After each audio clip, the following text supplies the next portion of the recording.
right, race fans, Ryan Aho here, and the one and only Bert Lehman. Bert, how you doing over in eastern Wisconsin? Doing pretty good for the most part. We got the dreaded S word last night.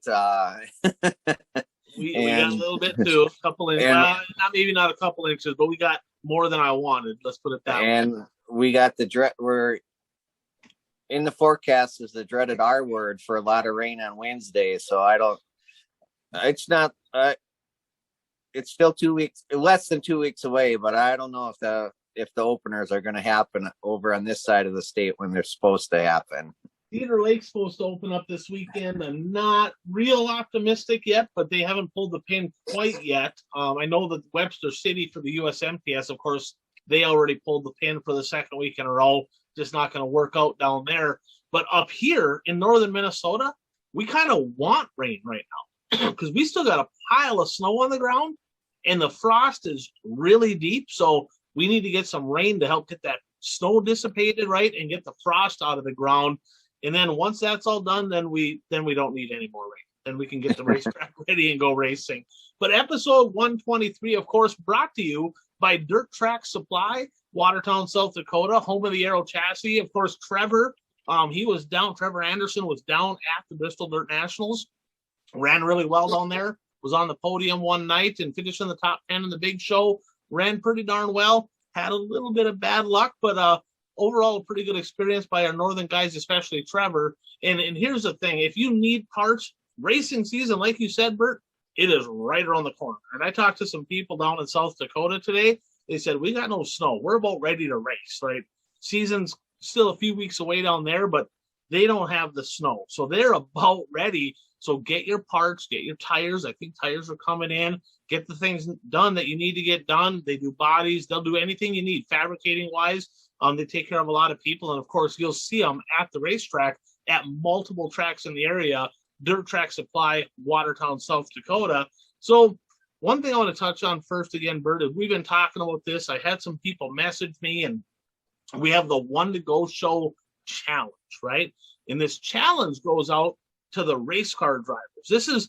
It's kind of like in the movie Jerry Maguire, right, where he says, help me, help you, help me, help you. So drivers, you want more money, if you want more tracks, you want more specials, we need to get more fans in the grandstands. We need to get more people involved. We got to do more promoting. So we're having a challenge where we're going to throw some prizes and some money, some different stuff at drivers for doing stuff like getting your car in car shows, in parades, get it to the mall car show, bring your cars to schools, anything that you can do like that to get more people involved, but then post it on Facebook, tag us in it, send it to us, whatever you got to do so we see it, and we're going to enter you in the list. And we got a few people that have done that already, so we'll talk about that at another time as we compile the list, but that's the key. Get that. It's not just up to the tracks to promote. It's also up to the drivers, the fans. This is our sport as a whole. We can all do our part. And so get your stuff out there. I know Rice Lake this weekend, Bert, they had a car show, a lot of cars. Menominee and Rice Lake, Red Cedar Speedway, Rice Lake Speedway, they had two really good car shows down there. So that's pretty cool that you don't see a lot of tracks do that anymore. So it was super cool to see a couple Wisconsin tracks doing that in a lot of turnout. Did you see that on Facebook? Yeah, I mean, Menominee, they've been doing that for years. I don't know how many years, but it's like a tradition for them to have a car show prior to the race season starting. And I think that's a great thing. It allows fans to get up and close to the cars before they're showing the scars of a race season, because usually those scars start on opening night. Yeah, sometimes it doesn't even take that long, right? We might have some stories, but I saw Cammie Tarvis. She posted on Facebook, her son, he's got some go-karts, and they had them on the show. And she posted on there, hey, these mall car shows are good for T-shirt sales. Hint, hint, right, drivers? So that's a good way to not only promote your sponsors, racing as a whole, but sell some T-shirts, sell some apparel, and it worked out really well for them.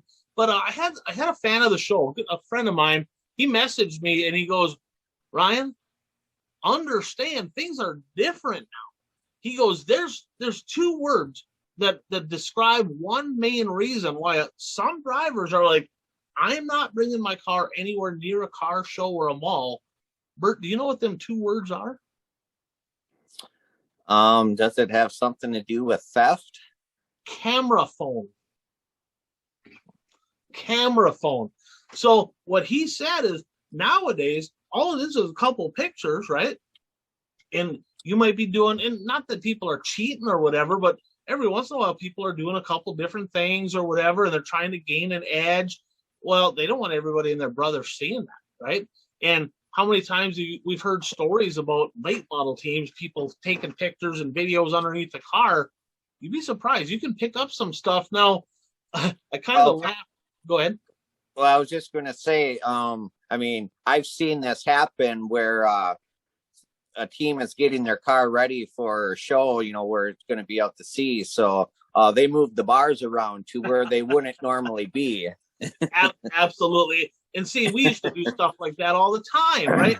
You know, and we even did it when we raced. Like I had a fake 50-pound chunk of lead, right? So I had actual 50-pound chunks of lead, but I had a fake one, and the track could be sticky, and we'd be like carrying it like it was heavy, and it was hollow. It didn't weigh nothing. We bolted on the car, and everybody's like, oh my gosh, he's bolting a whole bunch of lead on the car. And like you said, the bar angles. I remember Mark Royney from TRC Race Cars. He had on the front down, he had a swedge tube with two Heim joints, just like literally in the middle of nowhere for nothing, right? And people are looking at that going, what is that all about?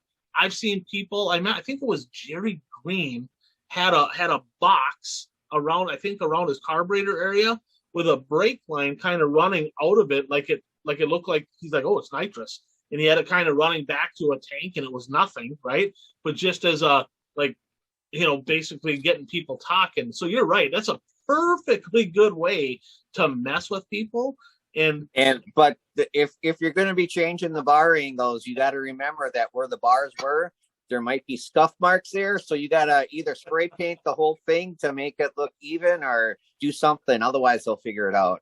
Yeah, and there's a lot of things just depending on the class. I mean, some classes, I mean, there's really, it ain't gonna tell. Some of the really smart people, well, you get on some of the higher tech stuff. I remember, so back at they had the World of Wheels, and they still have Motorhead Madness, I think it's called. It's the car show at the deck. Maybe it's Amsoil Arena. I think it's at the deck in Duluth. So they've had a car show there for years. They just had it a few weeks ago. And I remember, this is probably in the 90s, Daryl Nelson, I mean, his stuff was decked out, right? He used to have his car in there, and it was all tilted up on jack stands, and he had mirrors underneath it, lights, and a tire off. And I mean, they had the frame rail pinstriped and all that, and you're looking at it like, holy, this thing is sexy. He had chrome headers just for the car show, right?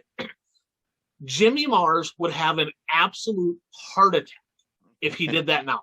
He would tip over. He'd be dead. Like the next heading, right, on Facebook would be Jimmy Mars dies of heart attack due to pictures of Daryl Nelson's car. Because, I mean, everything was wide open. He's like, I don't care, take a look. And now technology's a lot more now than it was then. And some of those guys, I remember, I know Marses are pretty particular about keeping a car covered up. They spend a lot of time on the technology side of things, developing what they have. So they certainly don't want to give it away to everybody else for free. So my buddy was spot on. You got to be, if you're going to be doing that, you need to be careful. And I mean, let's be honest. If it's a Hornet, who cares, right? I mean, if it's a pure stock, who cares? Midwest mods, I mean, the bar angles are where they're at. Everybody runs kind of the same thing. Not a big deal. Super stock's kind of the same deal for the most part. You know, so there's a few things you can do, but I see his point. That's why a few people wouldn't do it. But I kind of laughed because it's like, holy cow, Daryl Nelson, he went all out, and that would not happen to him. That would not be a thing. So, another question that came up in regards to that was, and this question came from my buddy Brandel, a friend of the show here, and he says, you know, with all the stuff we talk about, putting cars in shows, and we want more marketing stuff happening, right? We've seen some pretty questionable stuff on race cars. A few weeks back, we talked about David Siebers down in Tennessee. and we won't get into what they got going on. We've already that ship has sailed, but let's just say that in his numbers he had half naked girls, right? So you have that. We've seen some different stuff on the cars. Should drivers and teams be more conscious about what they put on their race cars than they are? Do you think there should be some thought put into that, or do you think some people are like, who cares? It is what it is. What's your thoughts on that? Well, I mean, I think there should be some thought as to what they put on their cars. I think they should remember that, there are kids in the stands. I mean, it's not just your buddies that are going to be seeing the car. There are kids in the stands. I mean, I remember in the 1990s, there was a modified car that raced in eastern Wisconsin, and he was sponsored by Bean Snappers. And Bean Snappers was a strip club, still is a strip club. And he had they were half naked women, but they weren't pictures, it was graphics. It was like a silhouette type deal. Yeah, kind of. It was filled in a little bit, but and then it was something like, if you want to get your bean snap, that was on his car. I don't know what that means. What's that mean? I didn't know. I was young back then. But anyway, so that there was some talk about that car back in the day. But yeah, I mean, I think drivers should be conscious of what they put on their car. And if they're sponsored by a strip club or something, do it classy. I mean, Tony Barr was sponsored by Shooter Showgirls, and I think he had a silhouette though, right? Right. Yeah, it's just a silhouette. It wasn't just blaring out at you. It was there. You knew what it was, but it wasn't just sticking out like crazy. And let's be honest, I mean, there's a difference between like an actual picture of a woman that's doing porn on the side of your car and a silhouette of a drawing of a naked woman. I remember Eddie Oz, he's a local guy that they used to run Ford Galaxies, him and Thad Johannesson, they had a pair of them, and they called them Trixie and Dixie. And on the trunk, he had hand painted, naked girls, like full out, the hand painted. And it was, as a kid, you're like, that's cool, right? Mom probably didn't think it was quite as cool as what I thought, but he had them on the trunk. Now, they did have kid rides back then, so I don't know if he taped over. I don't have to ask him. I don't know if he taped over them for kid rides or if he just left them there or what. But you see some of that stuff. But I mean, is it really any different than having Bud Light on the side of your car? I mean, is it any different than having like Hemp Fusion, right? Like Steve Arpin had? I mean, is a half naked chick worse than a beer sponsor or whatever? I mean, where do you draw the line? Well, no, I mean, that's why, I think, as long as it's done in a classy way, loosely termed classy, but but I mean, you know what I mean, right? Rather than just, it's hard to explain, but you have to remember there's going to be kids there, and if they have parents that's despicable, we're not coming back here again, well, you're hurting the sport then. Right. I'm not saying you can't have it, but it should just be done in a respectful way. I mean, we ran into that with Full Throttle magazine because we had a strip club that wanted to advertise, and I was asked my opinion. And I mean, personally, I'd rather not, but I said, as long as there's no naked women or, really vulgar stuff in the ad, as long as it's respectfully done, we let it go. So now, if that sponsor's still available, you get them on the show. You're a single guy now, free lap dances, however you want to do it. I mean, there's all kinds of things we can do, right? Now, the next question I have there is this, though. Should tracks and series, number one, should they mandate it? And number two, should they even be able to mandate? Like at some point, is it censorship? Is it cancel culture? Should series be allowed to say, nope, you can't have that? Should they be able to do that? Should there be a line? I know that there's certain things that you can't do, like you can't put F with soda on the side of your race car, right? Like that's not going to happen. Same thing with like World Racing Group. You can't have anything on your car that is like defaming anything to do with the World Racing Group, which makes sense. I mean that you shouldn't be able to have that. I've seen it. I've seen people get in trouble for it too. It was a Wasoda deal. I think they had F Wasoda on their quarter panel. I don't remember who it was. Somebody might remember. But do you think that when it comes to some of that questionable stuff that they should be able to, should they have the right to mandate that? I think they have the right to have a say in what is too extreme, from the standpoint that I stated before. I mean, if you have fans going and they get turned off by it and say, well, we're not going to come back here anymore because, this isn't a family atmosphere, that sort of thing.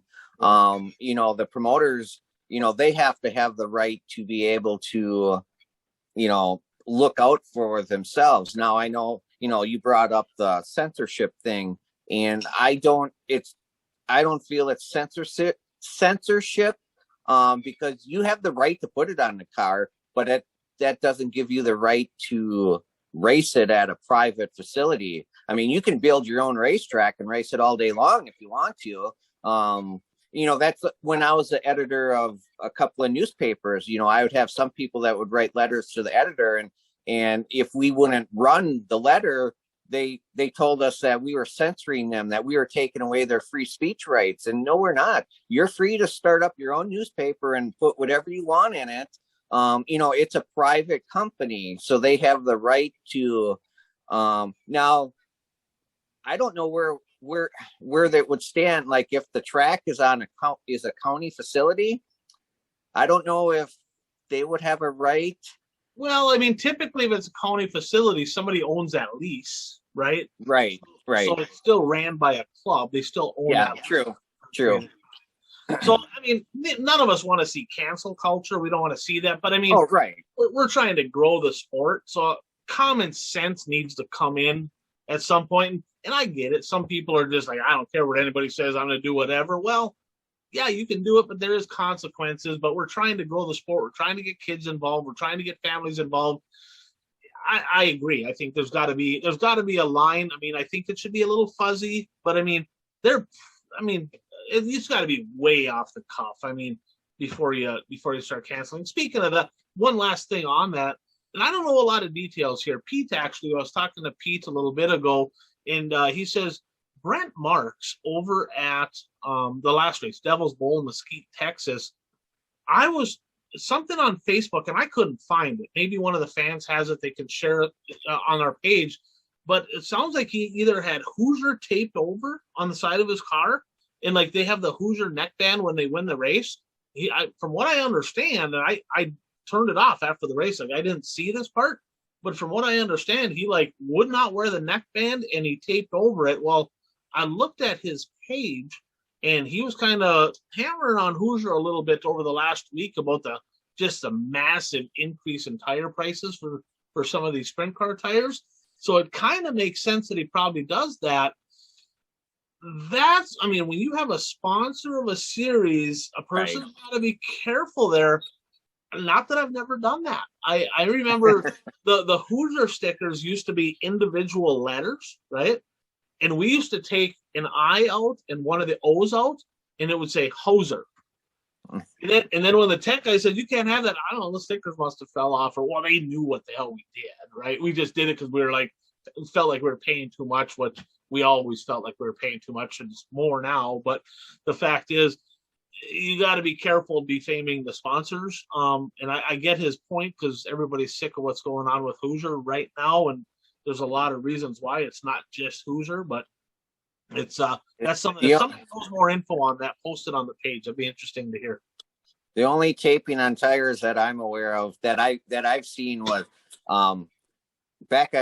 this was in the 90s, and late model drivers would put tape over the tire compound, and then the pit crew guys would take the tape off before they go out to race.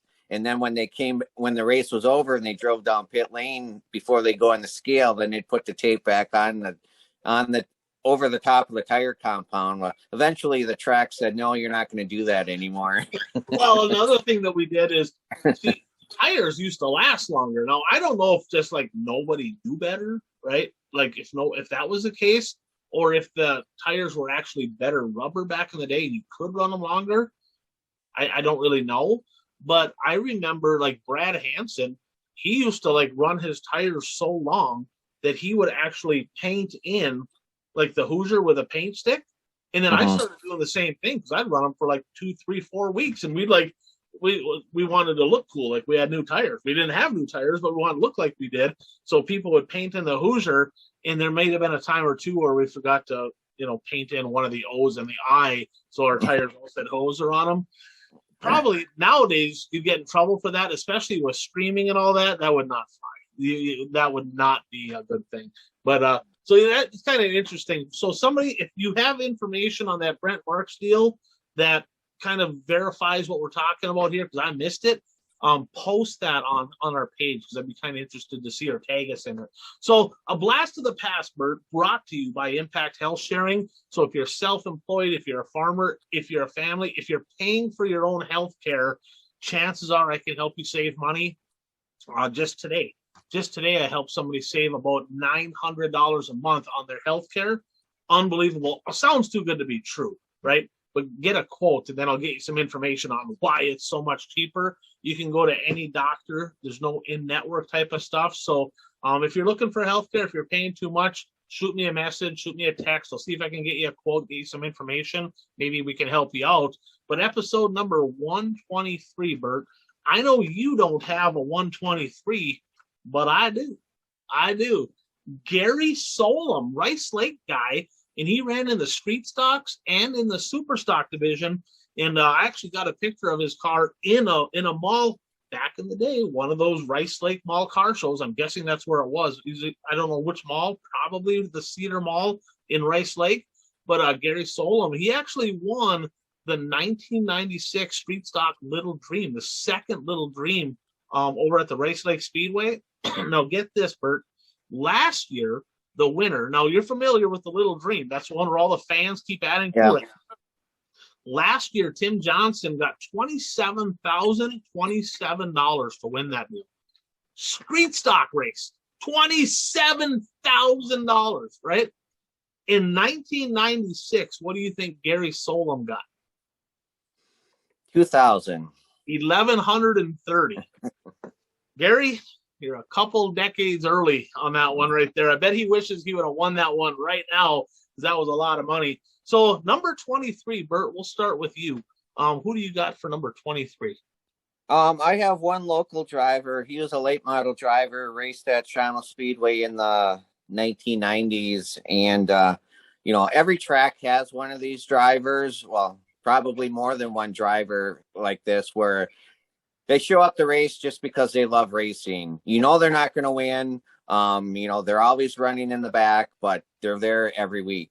And Mark Berglin was number 23. I don't know much about him other than he always had a white car, no sponsors on it. He was from Green Bay.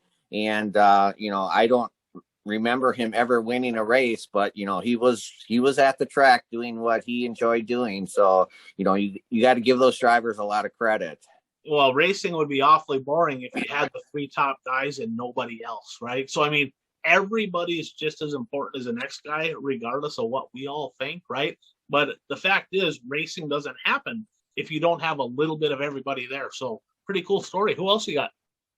Then on the national scene, I have John Blankenship. Is he still racing? You see him race every now and then. I think I saw him race last year one time. Okay. And maybe a couple of times the season before. Now, he was sponsored by Cole. That I think that was his dad's company, and I believe his dad's company got into some trouble with the government. Was that the Miller Brothers Coal? Is that or whatever it was, or different? I don't know if that was the one, but I think. I mean, don't quote me on that. I could be wrong, but so I think Bert said dad's company got in trouble. All right, fair enough. I think Leah.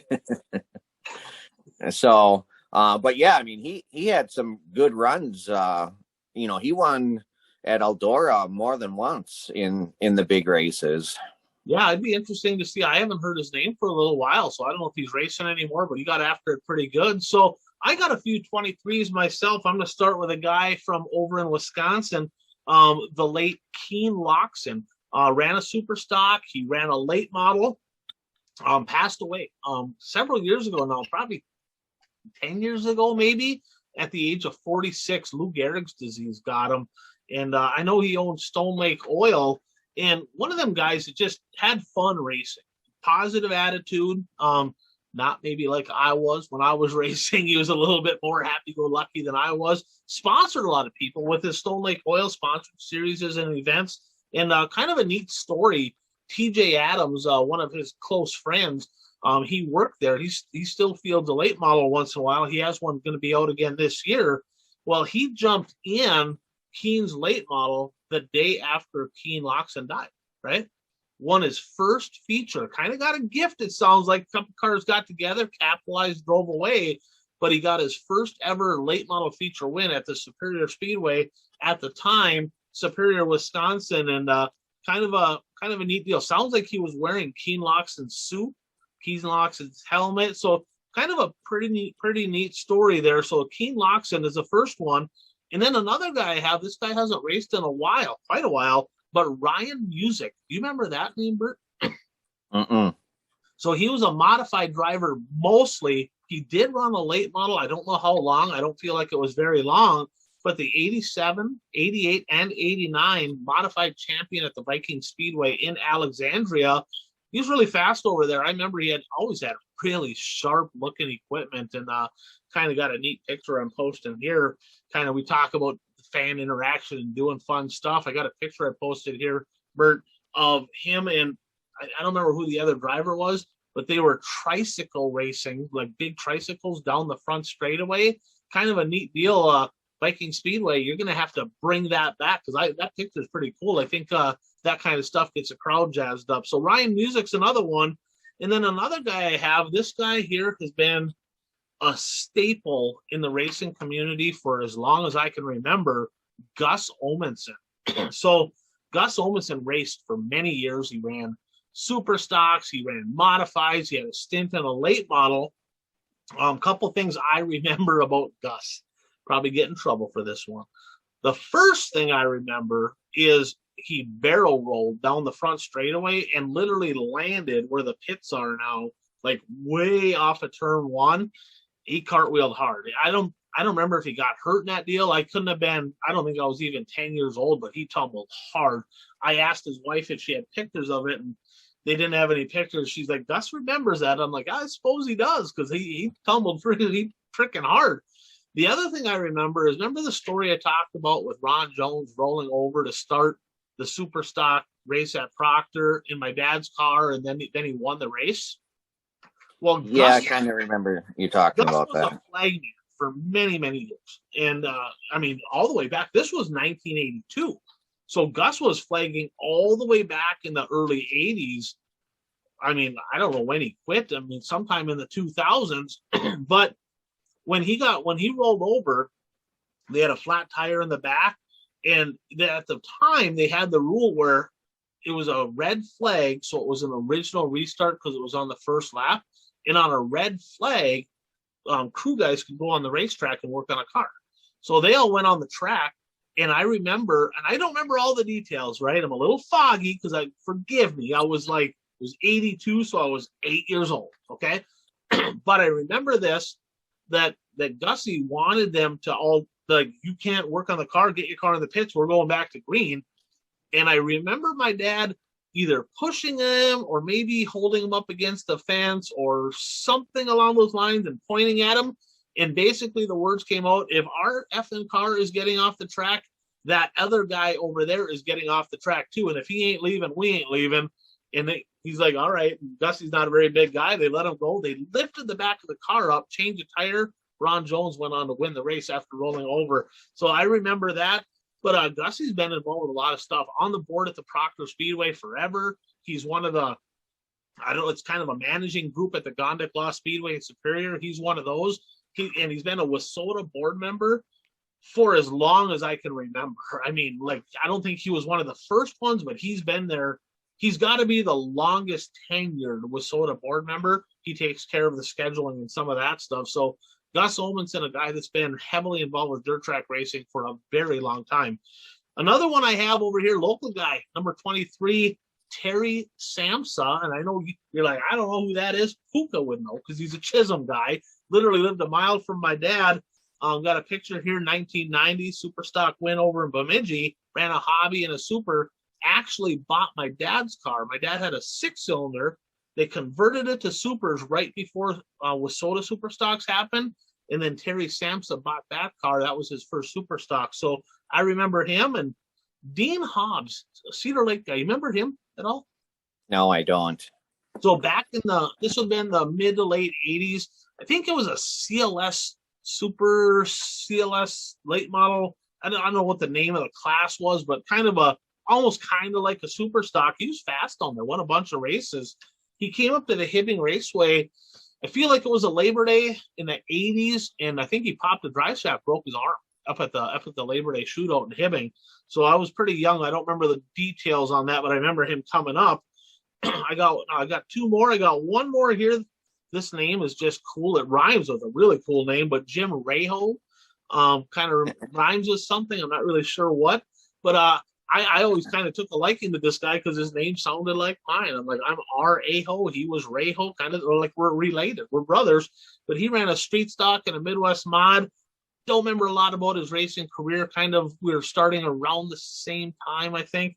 And the last one I have is a guy that is still making laps. The 2018 and 2019 WISSOTA late model feature winner at the Labor Day shootout, Kyle Peterlin.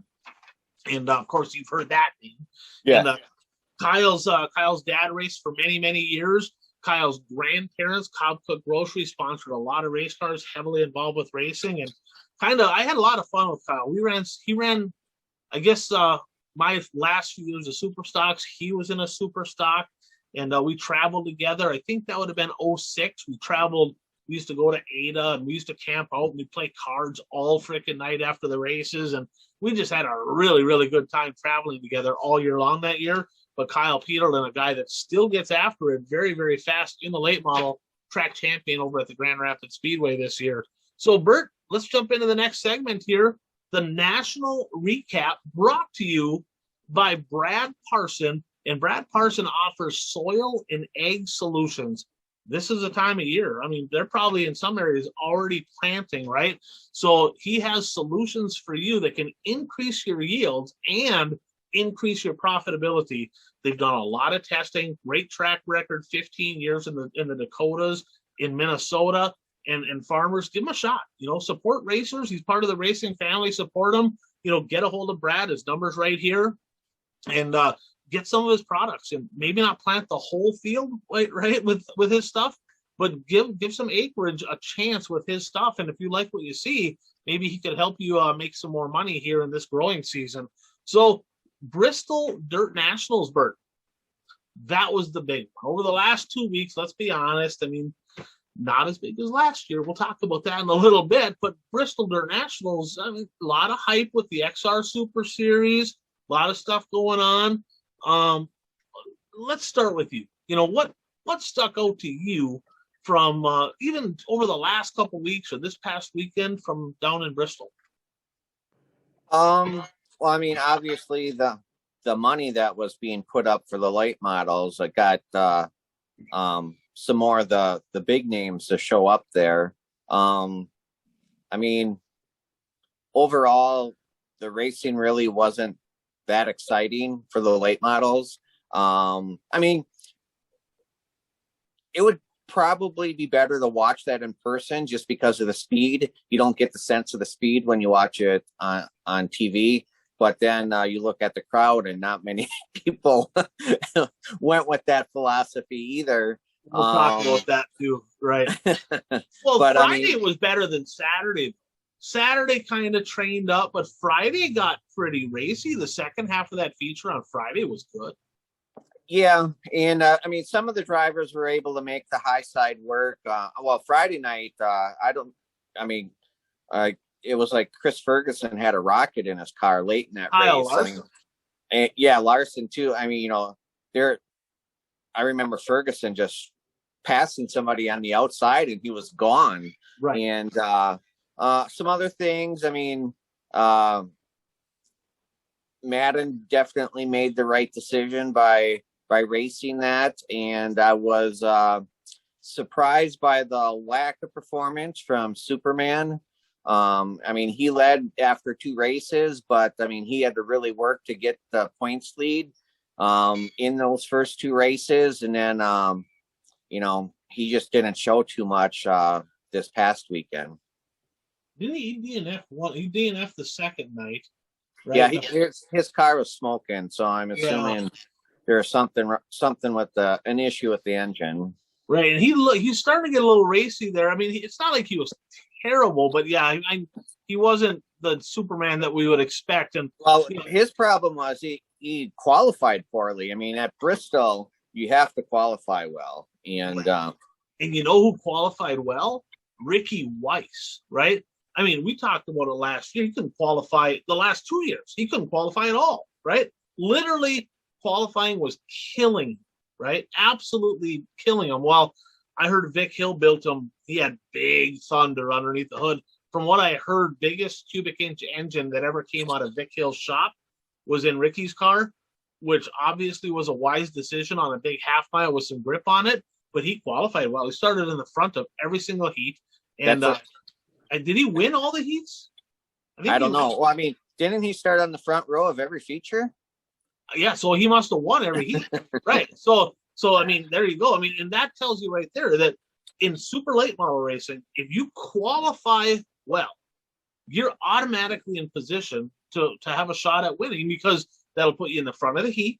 And if you're in the front of the heat, you win the heat, you're starting in the front of the feature. So qualifying is a huge key. So that's the best I've seen Ricky qualify in a long time. And kind of, Madden, of course, he won the points, right? But Dale McDowell won that final feature. I thought it was kind of cool. I'm a points guy, so I get captivated by that kind of stuff. And going into that night, right? It was Madden was up there. Madden was leading, I believe, and then Ricky was there, and Dale McDowell was there. Okay. Well, in the heat race, Marlar actually, and this was in Madden's heat, Marlar fenced it. He fenced it 2 nights in a row. I think he got flats or something happened with the right front. He fenced it, and he had the same car out the second night, but he tore that thing up pretty bad, I think, that second night. So Madden got a gift, right? Ricky won his heat, so we knew he was starting towards the front. Madden gets a gift, wins the heat. So it's like, well, there it goes. I think Madden had a 12-point lead, I think, at the time. I think it was 12 points over Ricky going into that last feature. Well, then he gets docked at Tech for Droop Rule. So he goes from inheriting a win to getting docked. Now Ricky's starting front row, and you have Madden starting 12th. And let's be honest, it has not been very easy to pass at Bristol, right? So right there, you're looking at it, you're like, okay, Ricky is in the driver's seat to win this championship. And he had to hold off McDowell, though, who snuck by him. And once McDowell got the lead, it was over. He's been so good on the slick tracks. So I'm thinking, okay, McDowell's going to win the points now, right? Because at that point, Madden's still back in like 7th, 8th. Well, then a couple cars fell out, and he had a couple good restarts. Bam, Madden gets second and locks up the championship. What did he make? $227,000, $227,900 at Bristol. You're right, Bert. You're spot on. His decision to drop off the Woo Series and go there, it way more than paid off for Chris Madden. There's not even a question. So that was a pretty good deal. Now another guy, Young Money, was there. Kyle Larson, who the first night, I thought it was interesting. One thing I like about Kyle Larson is he's not the guy that's just going to follow. Ain't gonna happen. Right. He's gonna go. He could have fell in the line and been like third, fourth, and just been like, okay, woohoo. Well, all of a sudden he's backpedaling. First half of that race on Friday, I'm like, what is he doing? Well, then the top came in. He basically blew the top off all by himself. Once a couple other guys like Fergie went up there with him, he started driving to the front. And he was up in the top 5 night 1, and night 2 he was supposed to be on the front row. I think front row, second row or front row. Won his heat, and something happened. I think a throttle linkage. I think something in the throttle broke on the parade lap, and he didn't even get to start the feature. Oh, so, well, later in the feature, they said his gas pedal broke. Throttle, yeah, gas pedal. Throttle. Oh, okay, yeah. So yeah, something. It was gas pedal. We can call it gas pedal. I don't know, something in the whole throttle. I don't know exactly what part. Something in that must have been the gas pedal. I don't want to say. I don't really know the details. Maybe somebody knows exactly what broke. You can post it in the comments. But then they got it. I thought maybe he was mashing it so hard that it literally broke. Well, it could be, because some of them adjustable gas pedals that you can spin them. So I don't know what the details. I don't know what broke. Something in the throttle whole program there. But he went out. They got it fixed. And he come out on the track like 2 laps down. I'm like, what the hell is he doing? Well, he went out, made a couple laps, pulled off. And I think he just wanted to make sure that whatever they had fixed was fixed or whatever. But he was 2 laps down, so there was no sense going out there, which was kind of a bummer. I got a question for you on that, right? I get it. They're in a rush and they're time sensitive, and you don't want to have favoritism for anybody. But when a guy breaks on the parade lap and they pull in and they're working on it, do you think they should have said, you know what, let's just give him a couple laps. Let's if they can get it fixed, make him start in the back. Don't give him a spot back, right? But do you think that, they got done early enough. Do you think that maybe they should have looked at that and said, hey, let's give him a chance to get it fixed here. If it's only going to take a minute, let them do 2 parade laps starting at back. Do you think it was kind of a bad deal for them just to go completely green flag racing and say screw them? Well, I think whatever the rule is what you have to go by. I don't think you should show favoritism to anybody. Obviously, if they would have bended, there would have been cries of favoritism because he's a NASCAR driver and whatnot. So, but I don't think they even gave him 2 laps, right? And I get it. No, you definitely don't want to treat him any different than anybody else, for sure. We saw what happened when they did that with Bloomquist at the USA Nationals a few years back. Remember that? That did not turn out well. But I think in a situation like that, it don't matter who the driver is. Let's face it. If somebody came there to support that show, give them. You ain't gonna give them freaking 10 laps and sit there for 20 minutes. You ain't gonna do that. But if you can just give them 2-3 laps, say, hey, do you think you can get it fixed quickly? If they say, yeah, we're gonna be ready in 2 laps, just wait for them. It ain't a big deal. Come on. You have all these freaking drivers getting a flat tire, and there you have to be destroy. No, I know. Don't, but they pull over and they, So I don't know. I think my opinion as a former racer, I'm like, you gotta wait for them, right? You gotta wait for them. Don't delay the show all night long, but 2 laps ain't too much to ask. But it is what it is. But Marlar, there was several drivers. Let's face it. When you crash at Bristol, you crash. There's no. They only had 6 crate late models start the feature, right? And 3 of them finished. I'm like, that's how. I'm thankful. I'm actually thankful that only 6 of them showed up, because we saw what happened last year. Them things just destroy stuff. They're there all night, right? If they made a lot of junk last year. Well, they did this year too. 3 cars DNF'd a 6-car feature. Come on, right? One of them literally busted his rear end housing right in half. I can't even imagine if there would have been 25 of them there. It would have been like a junkyard. For sure, every single time with them guys. But Brent, he had a question. Okay, thoughts on these hard hits, Brent? He asked the danger, the fear factor, right? Specifically back in the olden days, we hear these stories, we see old videos back in the sprint car days, like early years in Indy cars. Bless you. And thank you. you see I mean, when those things crashed, I mean, it was not uncommon for people to die. It was not uncommon for people to get really bad injured. In fact, Blandon, which is a paper mill in Grand Rapids, they used to have a lot of racers at the Grand Rapids Speedway. They made a rule at work that their employees could not race because they were all getting hurt. They were flying out of cars and all kinds of crazy stuff happened.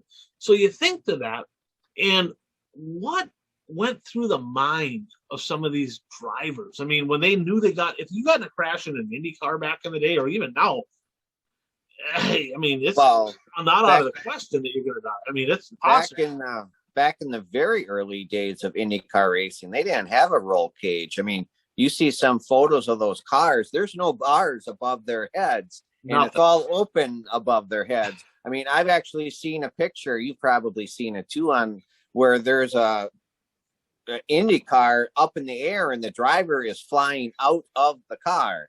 Yes.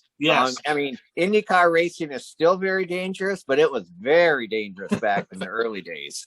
So when you think about that, right? I mean, and let's face it, some people are just daredevils. It just is what it is. There's a reason that women last longer than guys. It just is what it is, because guys do stupid things and fans like to see stupid things. And you look at freestyle motocross, I mean, clearly people are fearless, some people.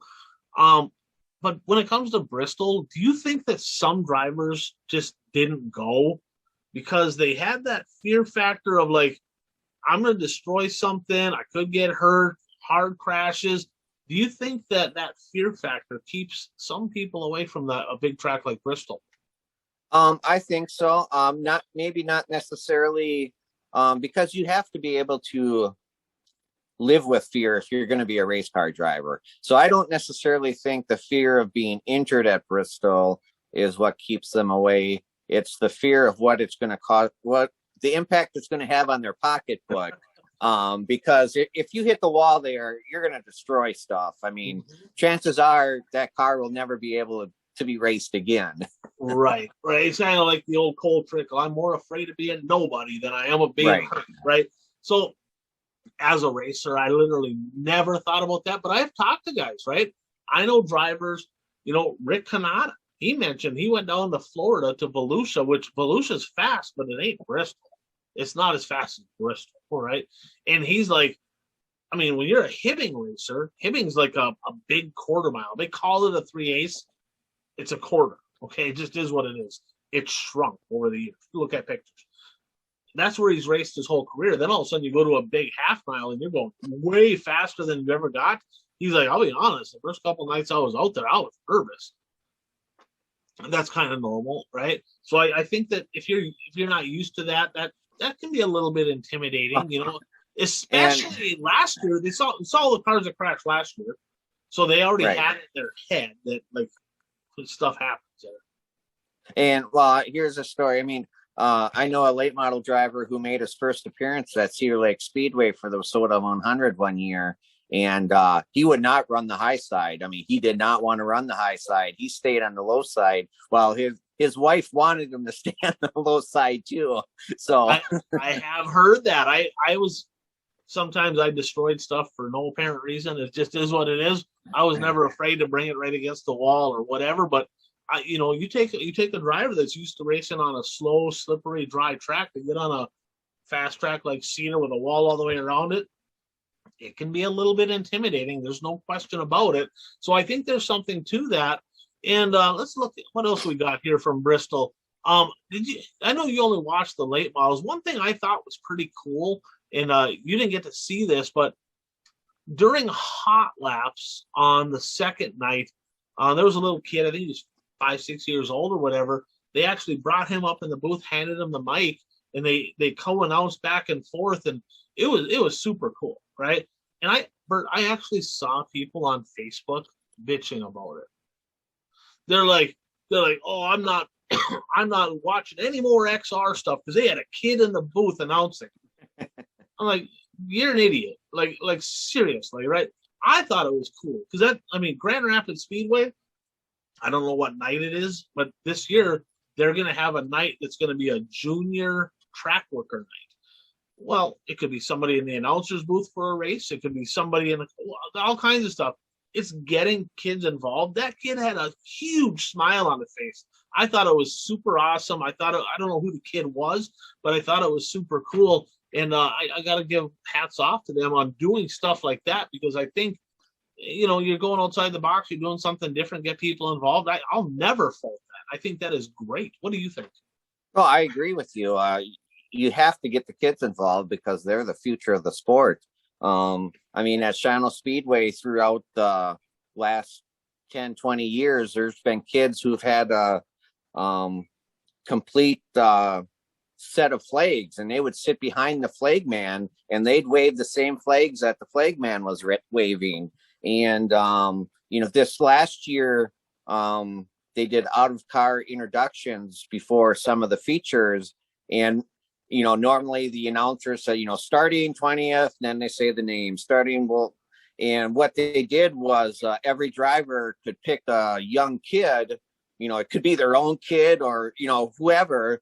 And then when it would get time to introduce that driver, the announcer would say, starting 14th, and then he'd put the microphone in front to the kid, and the kid would say the driver's name.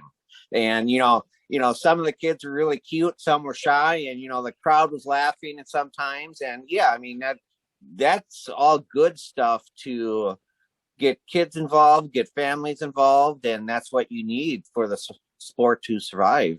Absolutely. And that's the kind of stuff I remember as a little kid. I used to sit right down, I don't know, 10, 15 rows just below Freddie Fran, who was the voice of the Hibbing Raceway for years.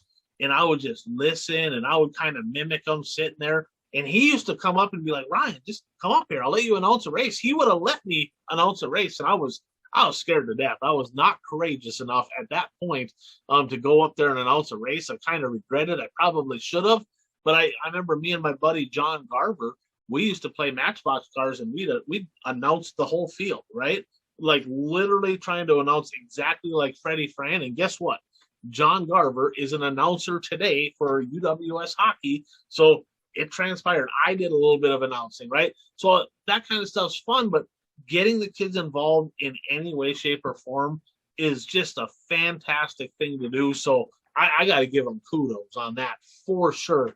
Now, we had another friend of the show, Brad. He shot me over a question in regards to the support classes. Primarily, he was talking mostly about the Hornets, but really all of them.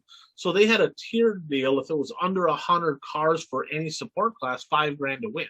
So the question so every one of them, whether it was a modified, a street stock, a Hornet, a crate late, they all $5,000 to win, all of them, right? Now, $5,000 to win, Bert, for Hornets. Now, if they would have had over 100, it would have been 7,500, and over 150 would have been $10,000. But they paid $5,000 to win because they had 80, I believe, of them show up. Okay, so good or bad, paying a support class like Hornets $5,000? Well, before I answer that, did the 6.0 whatever late models, was that $5,000 to win for 6 cars? It was. I mean, looking at it that way, the Hornets got gypped. Well, I got a question, and I don't know the answer to this, right? I don't know. But typically speaking, in this any series, any event, when they have a pre-entry, it's usually non-refundable. That's just the way it is. They had like 130 or 40 or something like that pre-registered, maybe 150. But it was over that. They had that many pre-registered, but only like 80 of them showed up. So the pay was not based on pre-registered. It was based on how many cars actually attended. So they got the $5,000. So you look at it, it's like, well, if they would have went off of pre-entries, it would have been $10,000 for the Hornets. But so yeah, you're right. But the question is, anyway, yeah, I'll answer the question. I mean, and we've talked about this on the show. When we talked about the 50,000 to win IMCA stock car feature down in Batesville. Anytime you have these high paying purses for these support classes, it's going to cause increases, and the thing that the drivers complain about the most is the cost of parts and cost of pieces. Well, when you have these high-paying shows, everybody's putting the best of the best on their cars because they want to try to win the big money. And so all it does is drive up the cost of racing. Now, is it cool for a Hornet driver to win 5,000? Yeah, it's cool, but drivers have to not complain then about the cost of racing increasing. Yeah, and it goes hand in hand, right? I mean, we saw it happen to the Midwest Mod Class. I started paying them $250 to win. There's 40, 50 of them every regular night, which that could be good or bad, depending on how you look at it. That could be 3 hours of Midwest Mod racing, right? But when they started raising the purses way up, now you got $50,000 B mods. So I mean, it's the same thing with Hornets. They're talking guys down there, Bert, had $15,000, $20,000 into a Hornet. It's like, are you serious? Like that, and it's no longer a starter class. No, if you spend that much money. Bert, my first car, 1990, Gary Tuen and I bought a car from Bill Matstorf, a 72 or 73 Impala. I don't remember what year it was that we had. We each paid $600 for a turnkey race-ready car. $1,200 total went out and raced. Period. So we had. Nowadays, even with soda Hornets, which that's a whole nother story, there's people that got $10,000 into a Wasota Hornet.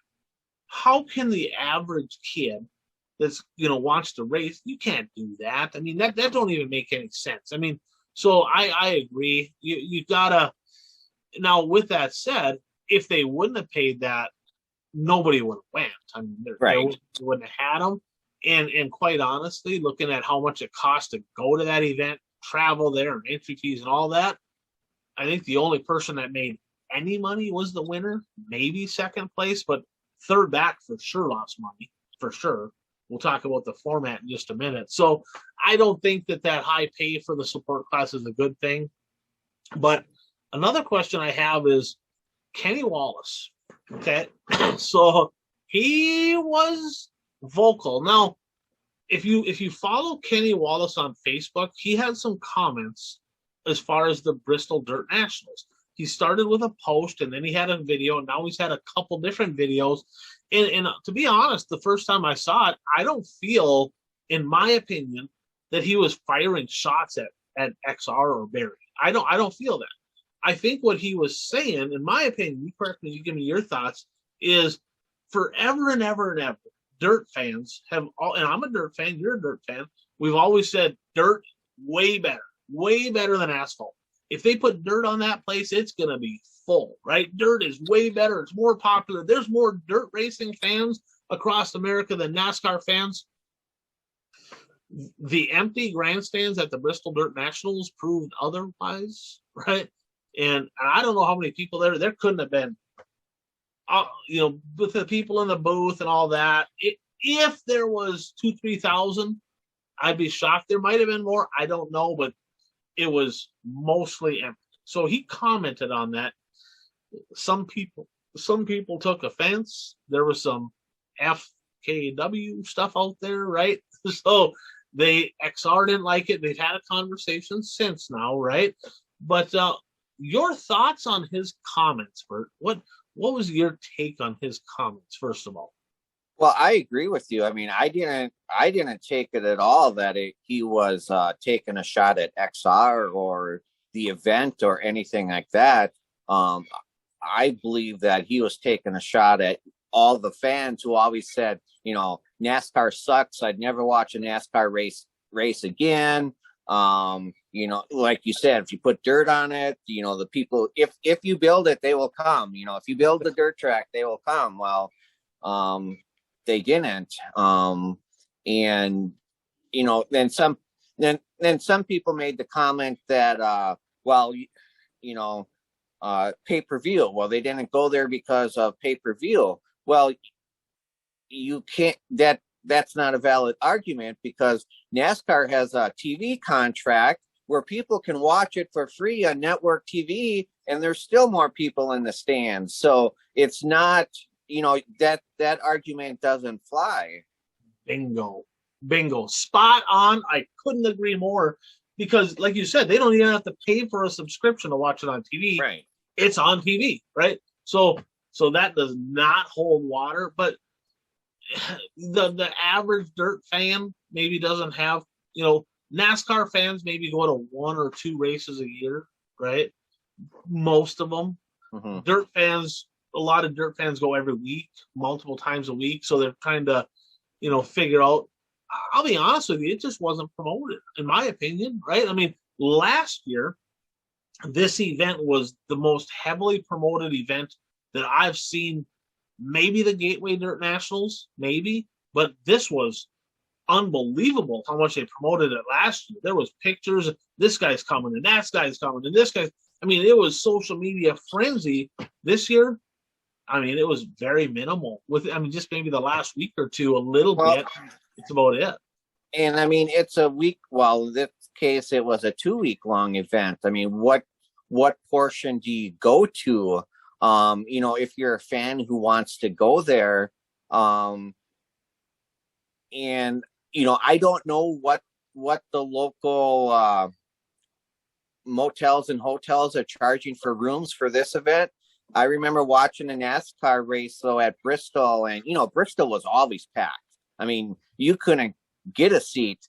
And then, in the last several years, it's not packed, a lot of open seats. And I remember Clint Boyer making the comment, or maybe he sent out a tweet that, I mean, it was like thousands of dollars for 3 nights in a hotel. Well, if they're because they can jack up the price because they know they're going to sell out. So if the hotels and motels are charging that for around this event, I mean, you can't pay $800 a night for a hotel for 8 days or, however long you want to stay there. For sure. And I think a lot of people went to the first one because it was a novelty. Right. And even the drivers, if you look at the list of drivers from last year's event and the list of drivers from this year's event, it's a fairly low amount of drivers that were there both years. So a lot of the drivers that went last year didn't come back. And a lot of the drivers that went this year weren't there last year. There was a few that were there both years, but the overwhelming majority, the people went there one time. And so that it's quite interesting. I mean, I just don't think that, do you think that if they would have had the late models 4 straight days, the fan count would have been higher? Possibly, but I mean, then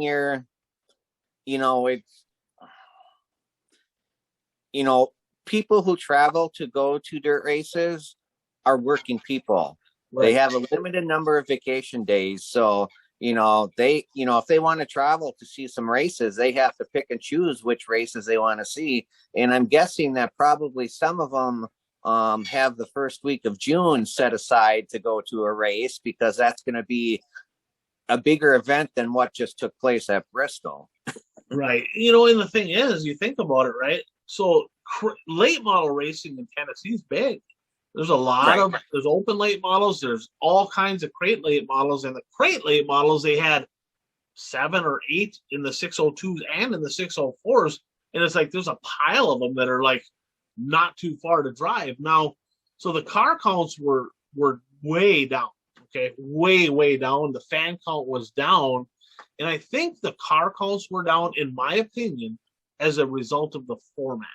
Okay, so the support classes, Bert, they had to race 3 full nights for free, right? So they had to run Tuesday, Wednesday, Thursday for no pay, and then race their main event either Friday, Saturday, depending on the class. And it was $5,000, $2,500. I want to say it was like $1,250. It was like $700 or something like that for 5th or 6th. So it dropped off. I did the math on that, Gilbert. And if you had to travel from any significant distance, by the time you paid for fuel and tires and entry fees and pit parking and wristbands and all that, you had $5,000 minimum invested into that deal, right? So drivers sat back and they're like, that's stupid. Now, I will give him this. He was transparent. It's not like it was a surprise to anybody, right?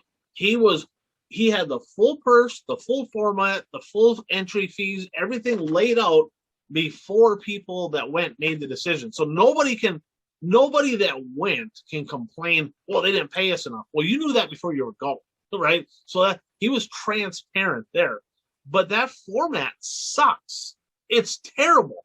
It is absolutely ridiculous. I mean, it is unbelievable that anybody would, if you're in a support class and you went to that event, right?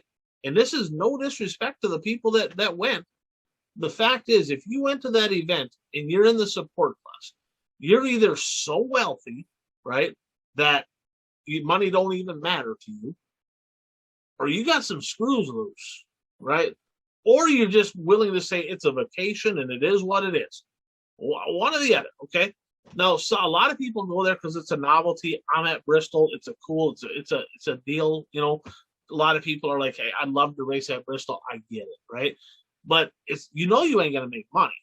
You're not gonna make money. And do you think it's bad for the sport that so many people in these lower classes that are on a lower budget literally blew their whole financial wad on that one event before their own season even started? Half these people are already like in the red, credit cards maxed out just to go to that show, and they haven't even started their season yet. How is that a possible good thing? Well, it's not a good thing, and I think that's why a lot of the drivers that were there last year didn't go back this year. It's like, okay, we fulfilled our dream of racing at Bristol, but, you know, we can't blow all of our traveling money on one event with, you know, 3-4 months of racing still to come. So, you know, like I said, I think, you know, that, like, I know Dan Machonsky, IMCA stock car driver from my area, he went down there this year. He didn't go last year, but he went down there this year because he posted on Facebook, you know, he wanted to experience it, and they treated it as a family vacation. I mean, his brother and his family went along, his dad went along, and then, you know, several members of their pit crew went along. So, you know, it was a vacation for them where they got to also race. And Trevor said the same thing. Trevor Anderson said the same thing. Hey, I went last year. I had a great time. It's a great experience. It's fun. We're on we're on TV. There's not much else going on. He went for, it's more of the experience deal. They're not going on money. And speaking of the format, I mean, I think it's still only the second year of the event, so I think they're still trying to figure out what the best format is. Last year, they tried to cram everything into 1 week. Stock car drivers got screwed over because one night of their qualifying got rained out. So they spent all this money to have 2 nights to qualify, and then they only really had 1 night to qualify. And so, you know, I'm sure that left a sour taste in some of the drivers' mouths too. But I think the event is trying to figure out what the best format is. Well, here's what I mean by format. So I like the idea that they split it so you didn't have 872 classes trying to run, right? So the shows went quicker. That was good. I thought that was good. The way the program went. But the part, Bert, that literally makes my blood boil is they had to run 3 full nights of racing. Heats, features, the whole 9 yards, right? 3 full complete shows. I get it. The features were only 15 laps, but you still ran a heat. You still ran a feature. 3 nights for $0. I hate shows like that. I've seen different events, even in our region, that'll have, well, night 1 lines up the inside row and night 2 lines up the outside row. We ain't paying you for night 1 or night 2 or very little, and then we'll pay you for night 3. I'm here to tell you, Bert, that if any driver that went to this event in the support class complains about payout during the season up here, I am going to smack them upside the head. Okay? Like, you have completely lost the right to complain about payouts at your local tracks if you drove halfway across the country to race for free. You lost that right. That privilege is gone. Just, if you think about complaining about payouts, just zip your lip. Don't say a word because you have lost that privilege. That's my opinion, because we're in a tire shortage and people are racing for free. Come on. And again, I will say this. Barry was 100% transparent on that's how it worked. It wasn't a surprise. It wasn't like, oh, we are racing. No, everybody knew what they were going for. So I respect the fact that he was 100% transparent with the whole format, the pay, the fees, and everything. And if somebody went, that's on them. If they had a good time and they went, that's worth it. Hey, that's great. That's great. Like you said, the guy went down there. It's a family vacation. That's fantastic. I got no issue with that. Just don't be complaining about payouts if you raced for free. That's not, you can't do that anymore. So another thing, I want to give a quick shout out. You mentioned Machonsky. Any other guys from your area go down there that you want to mention really quick? I don't think this last weekend, the weekend before, or the week before. I mean, last week's show I mentioned the ones that went before, because that was more of the IMCA cars the first week. So yeah, we had a few. John Wingy was down there from South Dakota in a crate late. We had in the modified, of course, Trevor Anderson was down there. He got a top 10. Jonathan Olmscheid, I think he might have got a top 10 as well. Zach Johnson ran really well. He was up inside the top 5 there. Hartung, who owns SSR, he was driving a car for another guy. Didn't do quite as good as I expected, but he was down there. He had a couple okay runs, but nothing too fantastic. But, so there was a handful of guys in the mods. There was the one crate late. There was an Olmscheid there in a kind of a vintage car deal that ran with stock cars. I think they only had like 6 or 8 of them too. Them factory stocks, they ran on slicks. I think he ended up getting a top 5 because nobody else finished. But so congrats, you got a top 5 at Bristol. In a gal from Indiana that my buddy Dave, he's raced against this girl. Like, she whooped his ass. He didn't finish. Just kidding, dude. Kidding. But she was the first. I don't remember her name. You might have it in front of you. But she was the first female to ever win a feature at Bristol or win a race at Bristol. And she's from Indiana. She's got a bullet chassis street stock, and that's what my buddy Dave has this year. So he's looking to go back to back in championships. So I think that's it on Bristol. Right. Hey, anything else? Well, before we move on, first, I have 2 things actually. First, Ricky Weiss. I mean, last week we talked about how Bloomquist said that Ricky was really racing a 0 chassis and, kind of fired some shots. I see Ricky Weiss Racing on his Facebook page had a post something to the effect that I know there's a lot of rumors circulating around that on our chassis. I just want to let you know that we are indeed building our own sniper chassis, and if you want to buy one, you can give him a call and get on the list to have one built.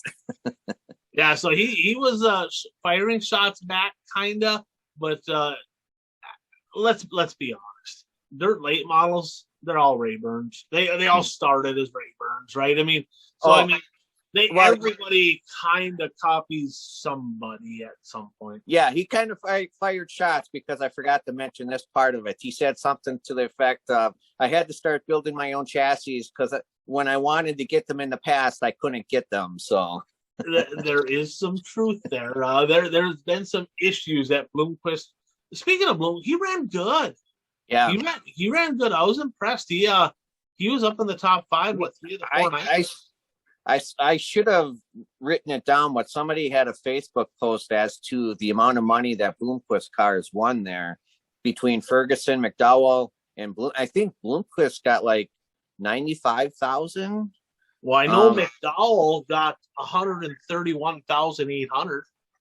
Mm-hmm. And Fergie won one, and he was up there in the points too. So Fergie was over 100, I believe, and Bloomquist was maybe it was 85. Is it fair to say that as far as the chassis competition went there, that the Bloomquist cars were maybe as far as number of drivers, of course, Madden won, right? But when you look at McDowell, Fergie, and Bloomquist, they were all pretty decent in the points there. Yeah. There might have been more Bloomquist cars in the top 5 or 6 than the rest of them. That's interesting. What does Madden race? A Rocket? I believe so, yeah. I think so. So, I mean, yeah, the Longhorns. Where were the Longhorns? Well, Moran was terrible. Terrible. The one night he was pretty good. He got back to third, but the rest of the time he was terrible. Davenport, T-Mac, he wrecked last week. Didn't even come back this week. Yeah, I mean, Kyle Larson was probably going to be pretty quick. He was pretty quick the first night, but then he broke the second night. But there you go. The Bloomquist cars, Sniper Nation don't want to hear that, but the Bloomquist cars were the car to beat at.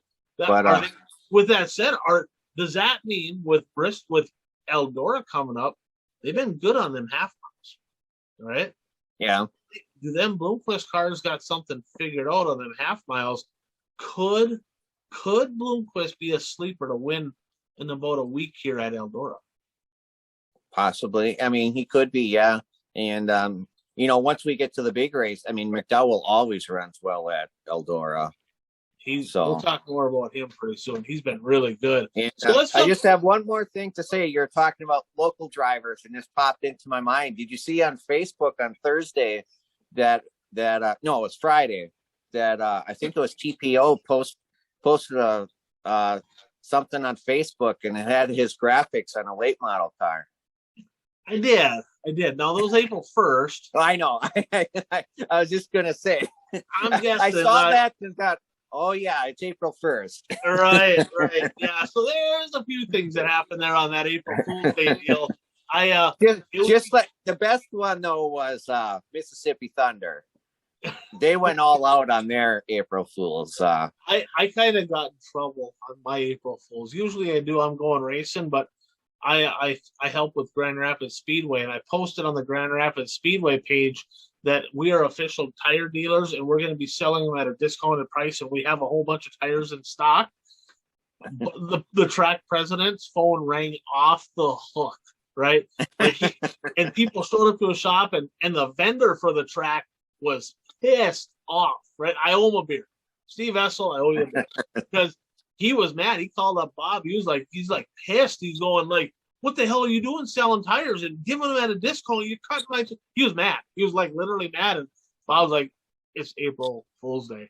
Well, I don't think it's funny. He took offense to it. Well, so. I can't remember who posted it, but I didn't see it till today. But it said something to the effect that World of Outlaws was changing their rules where the drivers were going to get one set of tires that they had to use until August, and then in August they'd get another set of tires. I saw that too. There were some pretty good ones. So people, seriously, like if you're falling for these April Fool's Days jokes, come on. I mean, set a reminder in your phone. I mean, every year we get people. It's great. I love doing April Fool's Day stuff. But World of Outlaw sprint cars were in action, and they were actually last Tuesday, I believe it was. They were at the Vado Speedway, Vado, New Mexico. Bert, I literally woke up. I'm not kidding you. I got a letter from a fan of the show. And actually, I printed it out here. Let me read it to you. I appreciate you not picking the 49 car to win at Vado. Bert, I appreciate you finally letting me win a race. Signed, Brad from Grass Valley, California. I'm thinking that's Brad Sweet. I'm not really sure, but evidently a fan of the show. And we've been talking. You've been jinxing him, and you said, hey, the minute I don't pick him, he's going to win. And he ended. I did not realize this, Bert. 26 race winless streak dating back to September 4th of 2021 at Skagit. I didn't realize. I mean, he won the points. 26 races in a row without a win. I did not even think that was the case. I mean, he's been there. He's leading the points now. I wonder how many of those I picked in the win. Yeah, and there you go. So he's super appreciative that you did not pick him this time. And then Devil's Bowl in Mesquite, Texas, Brent Marks, class of the field, flat out dominated. Again, if you saw that, if there was something to that taped over the Hoosier deal, post the details in the comments section because I couldn't find it. I was looking for it. The Big Cat, Bert, even though he's got one win in the last 26 races, leading the points again. So clearly he's consistent. He's there. but it's hard to count that 49 out. He's tough. So with that said, let's jump into the next section. Bert, who's hot and who's not? Brought to you by Blue Line Brews. So if you're a coffee drinker, if you're not a coffee drinker, what do you do? Like get good sleep at night? I'm not really sure how that works, right? I don't drink coffee. Yeah, I don't. I drink C4 energy drinks, and but I have a lot of people that do drink coffee. And if you do drink coffee, go to BlueLineBrews.com. A portion of their proceeds go to families of injured officers, families of fallen officers. They have several different blends. They got the K cups. Proud supporters of racing. They're sponsoring Oakley Schwantes and his go-kart. They sponsor the show, and obviously they give back to the Thin Blue Line, right? They give back to those who make everything possible and help us out. So thank you to Blue Line Brews. But Bert, who do you have on who's hot? Well, obviously you have to put Chris Madden on that list. Just a little, right? Just a little. I mean, what do you got? You got any numbers on them there? No, I don't have any numbers. Last 7 races, Bert. 4 wins, a second, a 12th, and then a DNF. $227,900 in 4 races at Bristol, including winning the championship there for the Bristol Dirt Nationals. If you add in his 2 other wins in the last 7 races, not counting the DNF, I'm guessing that was maybe $1,000. I don't know. Without that one, $247,900, not counting the DNF in his last 7 races. That's hot. That there's no doubt. Did you see his interview after his win this past weekend? I did, but let's go ahead and talk about I mean, because he was saying, everybody sees the big numbers of what we win, but nobody sees what the figures are on the bills that we have to pay. Yeah, the bills he has to pay is probably 0. I think his brother's a primary spot. Who he drives? I think that's his brother's car, isn't it? I know. I think so. That's who he was racing for. I don't know. He raced for like 3 different owners last year. Right. Yeah, it's working out pretty good for him this year. But yeah, you're right. I mean, it is expensive. I mean, I know a Wasota car. I mean, you put a best of everything, brand new everything in a Wasota car, you're gonna have close to $100,000 into a race car. Maybe a little more, a little less, depending on what you get. So, but I mean, $250,000 essentially in 7 races. That'll help. That'll definitely help. The guy I have on who's hot is the Mac Daddy, Dale McDowell. Bert, he has been unbelievable. 13 shows this year, 1 DNF. His worst finish is 7th, other than that DNF. 3 wins, 5 podiums. At Bristol, a 2nd, 7th, and a 1st. So super solid there. 2nd in points, of course, in the Bristol Dirt Nationals. In his winnings, $131,800 at Bristol. That'll help things out a little bit. So yeah, it's kind of cool, right? Because coming off of his prostate cancer, and then he probably had a point where he's kind of going, man, if this don't go right, am I ever gonna? I mean, number one, am I gonna live, right? And number 2, am I ever gonna race again, right? Because he went through some health issues. And to see him bounce back the way he has, I mean, the slicker it is, the better he is. He is so incredibly smooth. I mean, he might be one of the smoothest, if not the smoothest, late model driver out there right now. I would agree, yes. So who do you have on who's not? Who's not? Brendan Overton. I mean, I watched those 2 features, and I mean, his name was never even mentioned. He struggled. Bert, I got Brandon also, but I got Brandon Shepherd. Okay. Remember way back, feels like an eternity ago, he won 3 in a row at East Bay. Remember that? Feels like it was a decade ago, but it was literally only a couple months ago. Since then, he's had 12 races, 0 wins, and only 1 podium. That's it. Now, in his defense, he should have won at Cherokee, had an issue with a lapper, right? But since East Bay, he's got a DNF, 7th, 8th, 3rd, 9th, 4th, 18th, 5th, 6th, 12th, 9th, and 11th. He's second in points in the Woo and second in points in Lucas. I don't know how, right? But he has not literally one podium in the last 12 races. Brandon Sheppard struggled. Maybe he can turn it around this week. We'll find out. Speaking of that, let's jump into our sure bet of the week. And my lock of the week, my sure bet, J. Schmidt Real Estate, Watertown, South Dakota. If you need land, commercial, residential real estate transactions, get a hold of Jay. 20-year track record in business, family heavily involved with racing. They still are. Support those that support us. He'll take good care of you, and he'll treat you right. So my lock of the week, J. Schmidt Real Estate out in Watertown. Bert, what is your sure bet of the week? T-Mac will win one of the Lucas Oil races this weekend. Bert, you can't steal my notes. I'm going to go first from now. Well, you can go first sometimes. I have that. Now, you didn't. I don't know if you sent in your picks yet. I haven't sent them in yet. I got to do that as soon as you gotta do that. You got to do that. Here, I'll fix for you. I'm going to give you Boom Briggs all 3 nights. That's what you got. Although, boy, I haven't scored any points the last few weeks, so I guess I could just go with what. I think you're doing good. You're doing just fine. So that was what I had. Now I got to change it up a little bit. Now, obviously, USMTS rained out, so it ain't going to be modified related. I am going to go. So you had T-Mac, and I'm going to go on a points deal. Devin Moran's been struggling. Hey, like he was terrible. But so was B-Shep, so I don't really know. But I have a feeling that Brandon Sheppard's going to lead this weekend with the orange spoiler. He'll be leading the Lucas Oil points at the conclusion of this weekend. Brandon Sheppard's going to bounce back. He's going to park it in Victory Lane one of them nights up there. He's going to take home the orange spoiler, so keep an eye on Rocket 1.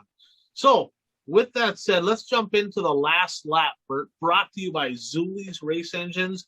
Of course, if you're in our region, I mean, he'll probably build them for you anywhere. It don't matter. But if you're not running a Zuli's race engine, chances are you're probably getting beat by one. I mean, just look at Facebook. They win a pile of races, championships, you name it. Season's coming right around the corner. You might still need stuff freshened up. You might be looking for another engine, a spare engine, whatever. Get a hold of Frank. He take good care of you. He builds good horsepower. And if you can't beat him, join him. So Zuli Race Engines bringing you our last lap. So right there, one thing I'm going to look at, Hoosier Tire. Sounds like they sent out a batch of tires to the Wausoda region. A lot of people going, winter tires coming. Sounds like the end of last week, the first batch went out. Early this week, and maybe today, maybe tomorrow, another batch is going out. One good thing, Bert, on the Hoosier Tire situation for Wausoda, right? The cost is not going up, okay? There might be a supply issue, okay? Teams are very, very unlikely to be able to buy them in bulk. I talked to some drivers and some people involved with cars, and they're like, we like to buy 30, 40 at a time, right? And I get it. Not everybody does that, but some of the teams that have a little more backing do. I used to buy 25 at a time, right? Because it was just easier, so you had them there. That ain't going to happen. I don't think that's going to happen anytime soon. So, just remember, racers, it's more fun to race against a lot of cars than it is against two. So you're just going to have a little patience with that situation. The folks at Hoosier Tire North, it is what it is. Their hands are tied. They are just a distributor. They don't run the operation. They get what they get. They distribute what they get. They're doing all they can at Hoosier Tire North. So give them some patience, but be happy that the cost ain't going up. Now, speaking of tires, Bert, USAC. A little bit of drama at USAC at Ocala. Did you hear the story there? Do you have some details, or do you want me to share that? What do you got? I mean, I read the stories. I don't remember all the details. I mean, basically, it was tire samples were sent in. They came back They came back illegal, basically. That they were doctored. But horrible. Horrible. And so then they sent them to 2 different labs, and at those labs they came back normal. Man, I don't know what to think about this deal, right? So Ricky Thornton Jr. had a comment because Barry posted on there, that USAC is not, the integrity of this whole deal is bad. I don't, there's a lot of he said, she said here, okay? So first of all, I have not seen where they do a tire sample and they literally take 4 swipes. I've never seen that. Never seen it, right? So for them to say that they sent in a sample to the first place, which I think was that Blue Ridge place, they sent in 1 sample for each driver. They came back like they didn't pass the benchmark. So then they sent in 3 additional samples, right? 1 to the same place and 2 to additional places. The first question I have is, maybe I'm missing something, but I have never seen to where they have that many samples to send in. That don't even make sense. How is that even a thing, right? So I don't get that. So the other thing is, if they sent them in a week or 2 weeks or however long later, things change, chemicals. So there's stuff. So I don't know. I mean, Ricky Thornton Jr. said this is the same place that 5 drivers got disqualified for missing a chemical in tires. Remember that whole ordeal a couple years back. Maybe this place is shady, or maybe they're missing something. I don't know, but I don't know what to think there. What is your thoughts on this whole situation? Jason Fager posted on Facebook too about this, and I can't remember exactly what he posted, so I'm not going to try to say.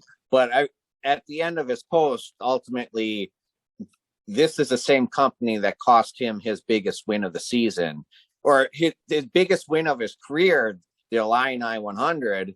And, he is, if he didn't cheat, obviously he's still upset about that. And so, he still is maintaining that, he did not doctor his tires. So I saw a lot of comments on there, people saying this company, right? They have actually deemed tires illegal, and they're like, literally, we bought the tire at the track, mounted it, put it on the car, went and raced, right? And they're like, it's illegal.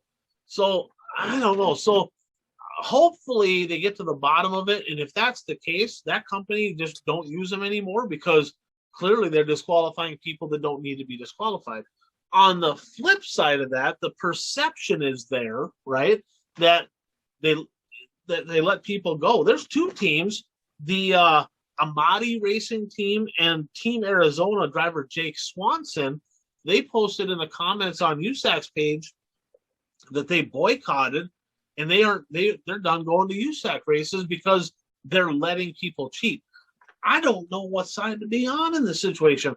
As I've talked several times that tech guys should not be out to get people, right? They should give them the benefit of the doubt and at least double check their work to make sure they're right. I've called tech guys out for it.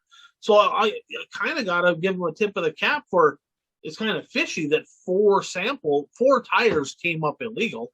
That's kind of about as unprecedented as that late model deal. I think that was a deal with Fagers where 5 of them, I think, got DQ'd, right? I think that was the same race.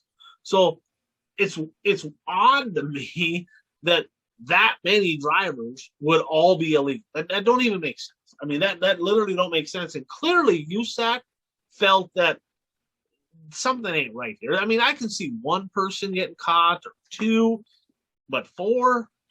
Now, with that said, I know people down at East Bay that swear up and down that half the mod field's been doping tires for years. So I don't know. I don't know where to fall on that. So it'd be cool to maybe do a couple fake deals, right? And just get tire samples and send them to the Blue Ridge labs and send them to these other places. I get it costs money, but just to see how they all compare to each other, maybe send in 3, 4, 5 more samples. They could even be off of tires that ain't even raced, just to see how they come across, because they seem to be disqualifying a lot of people. And if it comes back that they're disqualifying people that aren't supposed to be disqualified. Should that place, I mean, technically, should that lab be cutting a check to these drivers for disqualifying them? I mean, if it could ever be proven that, you know, I mean, Oh, you froze up there a little bit, Bert. would think they're because there's reputations are being tarnished with these tire samples. Yeah, absolutely. Yeah, you're exactly right. It's one thing losing the money, but damaging their reputation, that is absolutely terrible. I mean, Jason Fager would not be still mad today if he was cheating and he got caught. He wouldn't be verbally upset about it today.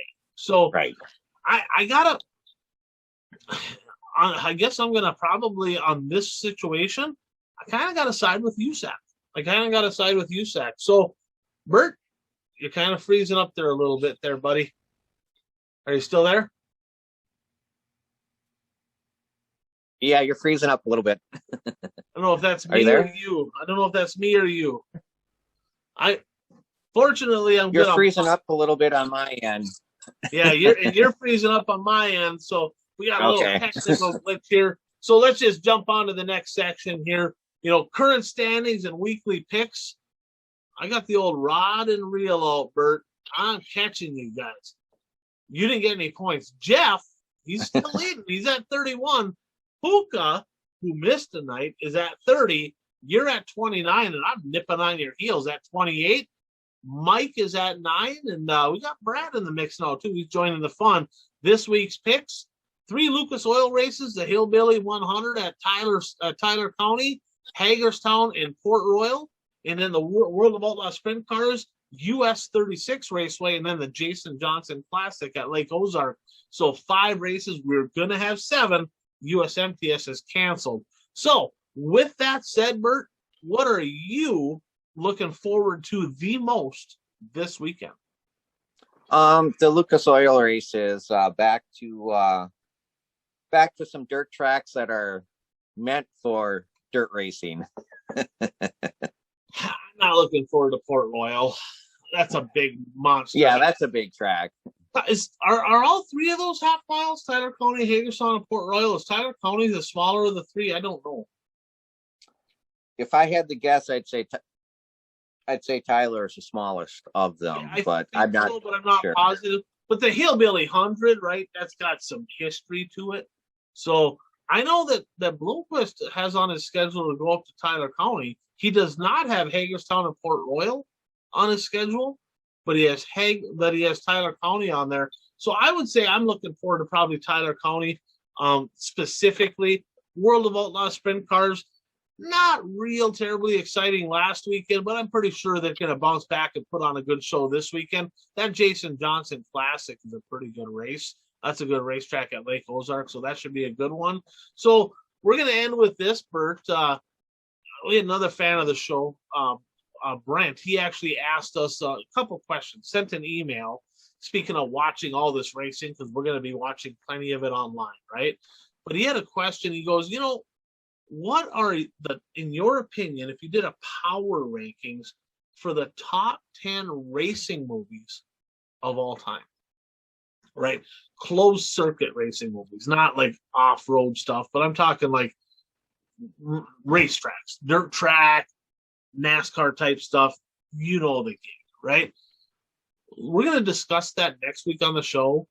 Bert's going to put together his top 10 or so. I'll put together my top 10. We're going to discuss it, and we'll come back with our top 10 power rankings of racing movies. Because let's face it. If you're in a relationship, you want to spend time, sit back, get some popcorn, cuddle up, watch a movie, and you sacrifice. You'll watch the movie, you'll cuddle up, but it's going to be a racing movie, and we're going to tell you which ones to watch. So, Bert, what's the name of the racing movie where Bobby Pierce got beat by the girl? Was that Lady Driver? Is that what that was? Yeah, I think it was. Yeah. Right. So, we might have to call in to go back and watch some of these, but the fact is, we'll get it in the notes. Lots of good racing movies coming up. But Bert, episode number 123 in the books, and looking forward to some good racing this weekend. Hopefully the weather warms up. We can get some racing locally here. I'm Ryan Aho. That is Bert Lehman. Thanks for tuning in to the One to Go Show.